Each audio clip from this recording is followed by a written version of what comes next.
Guys एक बात पूछूं। सोचो एक मार्केट है जहाँ पे कुछ बड़ी कंपनीज मिलके डिसाइड कर लेती हैं कि हम सारे लोग मिलकर सेम प्राइस पे प्रोडक्ट को बेचेंगे। अब कस्टमर का क्या? कस्टमर के पास तो ऑप्शन ही नहीं बचता ना कि भाई वो कहाँ से प्रोडक्ट को खरीदे। कहीं पे मोनोपोली चल रही है तो कहीं पे अनफेयर प्रैक्टिसेस चल रही हैं। अब सवाल ये था कि इन कंपनीज को कंट्रोल कौन करे। तो क्या होता है कि तथ्य कमेटी एक एक्ट को रिकमेंड करती है, MRTP एक्ट 1969, जो हमारे इंडिया का फर्स्ट कंपटीशन लॉ बना। और इसका जो मेन पर्पस था वो था पब्लिक वेलफेयर को प्रमोट करना। और जो वेल्थ होती है ना, जो गवर्नमेंट का पैसा होता है, गवर्नमेंट के रिसोर्सेज होते हैं, वो सिर्फ और सिर्फ चुनिंदा लोग के पास ना रहे, मतलब फेयर तरीके से कंपटीशन बना रहे। जो मोनोपोलीज होती है, जो ट्रेड होता है, उसको रिस्ट्रिक्ट करता था ये, जिससे हमारे कस्टमर को बेनिफिट हो, इकोनॉमी को ग्रोथ मिले और बेटर क्वालिटी में प्रोडक्ट मिले। अब सिंपल सी बात है, अगर मार्केट में कंपटीशन बढ़िया है तो हर इंसान चाहेगा कि हम ज़्यादा से ज़्यादा ग्रो करें। ठीक है, मतलब मेरे पास जो प्रोडक्ट है ना उसमें कुछ नयापन होना चाहिए, कुछ इनोवेटिव प्रोडक्ट होना चाहिए जिससे लोग मेरे पास आए। सिंपल सी बात है, तो हमको एक इनोवेटिव प्रोडक्ट भी देखने को मिलेगा मार्केट में। MRTP ये चाह रही थी कि हमारी मार्केट में कंपटीशन एकदम सही से बना रहे, मतलब वो कंपटीशन से तो ना ही डरे, हेजिटेट ना ही करे। एक तुम लोगों ने माइकल पोर्टर जी का नाम सुना है क्या? उनकी एक बुक थी जो 2000 में रिलीज़ हुई थी, कैन जापान कम्पीट, क्या जापान कम्पीट कर सकती है। इसका मतलब था, मतलब इसमें जो लिखा हुआ था वो ये था, जिन जिन कंपनीज को अपनी ही कंट्री के अंदर स्ट्रॉन्ग डोमेस्टिक कंपटीशन देखने को मिलता है ना, वो बाहर इंटरनेशनली भी compete करने से नहीं हेजिटेट करते हैं, मतलब वो आसानी से compete कर सकते हैं। नहीं समझे?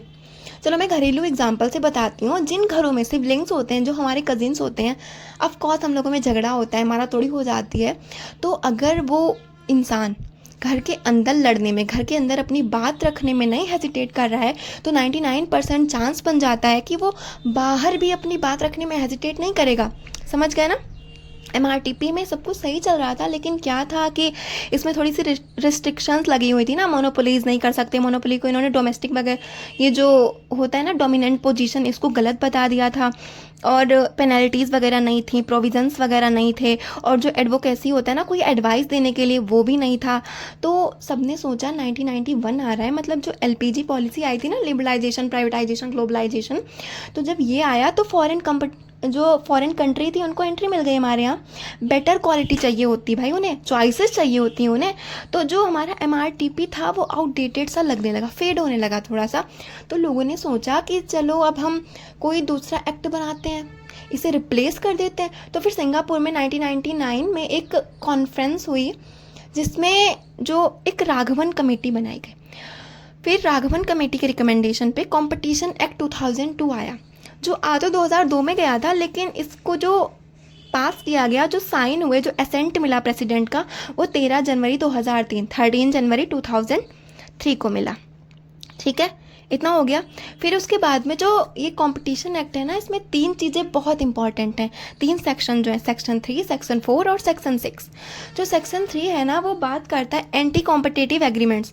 अब एंटी कॉम्पिटिटिव एग्रीमेंट्स क्या होता है कि एंटी कॉम्पिटिटिव, जो कॉम्पिटिटिव है ना उसके अपोजिट जा रहा है, मतलब लोग अपना प्राइस फिक्स किए दे रहे हैं, कार्टेल बना रहे हैं। कार्टेल बनाना नहीं गलत है, लेकिन जो कंपटीशन के खिलाफ जा रहे हैं ना, कार्टेल बना रहा है, मतलब सेम लेवल पे जो कार्टेल बना रहे हैं ना, वो तो गलत ही है, कॉमन सी बात है, वो गलत है।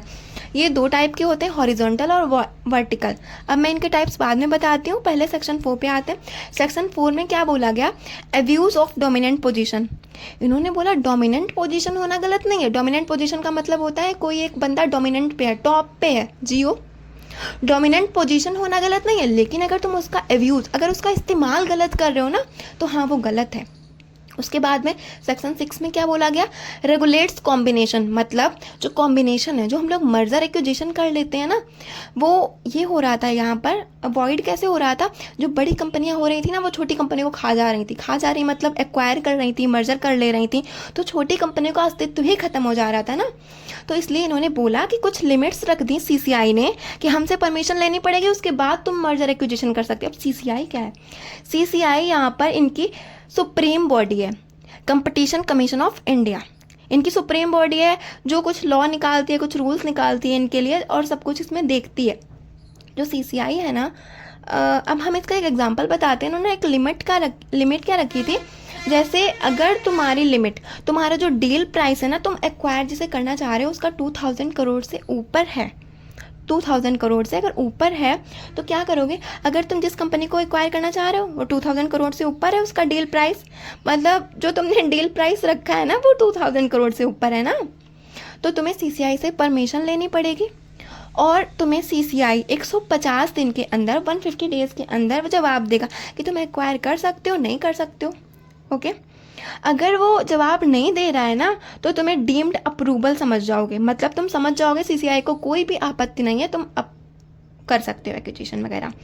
अब ये ना सोचना कि मैं परमिशन नहीं लूँगा, सीसीआई को क्या पता चलेगा। भाई पता है, जिस कंपनी को तुम एक्वायर कर रहे हो और जो तुम हो ना, तुम दोनों को मिला के जो तुम्हारा टोटल टर्नओवर है ना, टर्नओवर मतलब सेल्स, जो तुम्हारी टोटल सेल्स है ना उसका 1%, और जो तुम्हारी असेट्स है, अब सोचो जिसका डील प्राइस 2000 करोड़ से ऊपर है, अब उसकी असेट्स कितनी ही होगी? अरबों, मतलब जो अरबों करोड़ों में होगी ना, सिंपल सी बात है। तो उसका 1%, टर्नओवर का 1%, असेट्स का 1%, जो दोनों में हायर होगा वो पेनल्टी तुमको देनी पड़ेगी।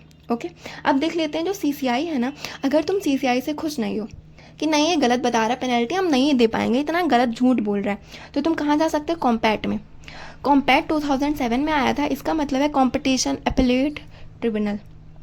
ओके, फिर क्या हुआ, इतने केस नहीं हो रहे थे जो 2000 करोड़ से ऊपर जा रहे थे, तो जो कंपनी लॉ के केसेस हैंडल करता है ना, एनक्लैट, सीसीआई के भी जो इसके केस था ना कॉम्पैट के, वो भी यही हैंडल करने लगा।